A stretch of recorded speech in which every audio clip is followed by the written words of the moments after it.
No! Stop. Just stop talking. Don't you dare tell me to find your center or just breathe.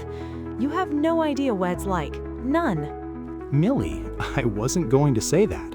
All I suggested was, It's a hurricane in my head, Noah. A category 5 all day, every day. The lists, the deadlines, the replays of stupid things I said 5 years ago, the anxiety about what comes next. And your solution is to sit down in the middle of it? That's not profound, it's insane. You can't meditate your way out of a burning building. you're right, you can't. But what if the building isn't actually on fire? What if you're just standing in a room full of smoke alarms and you're so busy running from the noise that you never stop to see if there are any flames? Oh, there are flames, trust me. It's easy for you to say, you're calm, you're grounded. This stillness thing, it's a luxury, Noah. It's a privilege for people who don't have real problems, for people who aren't living on a razor's edge trying to keep everything from falling apart. Is it a luxury? Or is the constant motion, the frantic busyness, the actual luxury? Because it allows you to avoid the one thing that truly terrifies you. I'm not terrified of anything. I'm exhausted. There's a difference. I don't have time to be still, period. Is it that you don't have time, or is it that the stillness itself feels more dangerous than the chaos? Think about it. The chaos is familiar. It's loud, it's demanding, but you know how to navigate it. You know the steps to the dance. But the silence is unknown territory. It's not unknown, it's empty. It's a vacuum, and every single worry I have rushes in to fill it. Why would I voluntarily walk into that? Because you're misinterpreting the sensation. What you call a vacuum, what feels like an emptiness that needs to be filled, is actually just space. You've been living in a room so cluttered with noise, you've forgotten what open space feels like. And it's in that space where clarity becomes possible. More neat little phrases. They don't help when my heart is pounding out of my chest at 3 a.m. All right, forget the phrases. Let me tell you a story instead.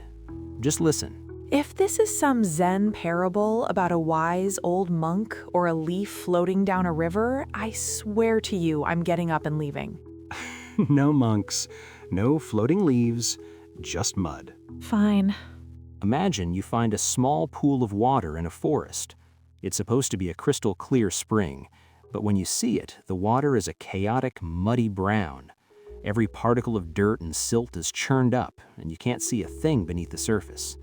That churning, opaque water, that's the hurricane in your head. Your first instinct is to fix it. You plunge your hands in, trying to filter the mud. You grab a branch and stir, hoping to force the dirt to separate. You do everything you think you can to make it clear. Because something has to be done. You can't just let it be a mess. But every single action, every desperate attempt to control it, just stirs the sediment more. Your struggle is what keeps the water murky. Your fight against the chaos is the very thing that perpetuates it. Eventually, exhausted, you give up. You drop the branch. You sit on the bank and just watch the muddy water. You do nothing. And it feels wrong. It feels like failure. So you just give up? That's the answer? You don't give up. You let go. There's a difference. You let go of the need to control it. And without your interference, nature takes over. The heaviest particles begin to settle, slowly. At first, you see no change, but after an hour, the thick brown becomes a translucent haze. After another, you can see the faint outline of a stone at the bottom. The clarity was always there, waiting underneath. It wasn't something you had to create. It was the water's natural state. It just needed you to stop fighting it. It needed you to have the courage to sit with the mess, trusting that stillness would do the work you never could. But what if the stones at the bottom are ugly? What if I don't like what I see when the water's clear? The stones are just stones, Millie. They aren't good or bad. They're just a part of the landscape of you. Seeing them clearly is the first step to understanding them, and perhaps even arranging them into something beautiful. So, all this time, I haven't been fighting a monster. I've been fighting myself, stirring my own water. Exactly. The hurricane isn't an external force attacking you, it's the energy of your own resistance. You've been fighting the current, thinking it's the only way to keep from drowning, without realizing that if you just relaxed, you would simply float. So, the mud, the anxiety, the worries, it doesn't just vanish. No, it settles. It's still there, part of the landscape of your mind, but it no longer has to cloud your entire vision. You learn to see it without being blinded by it. It sounds harder than just running. Is it? Is it really harder than being this exhausted all the time? I don't know. The real challenge isn't finding the courage to be still.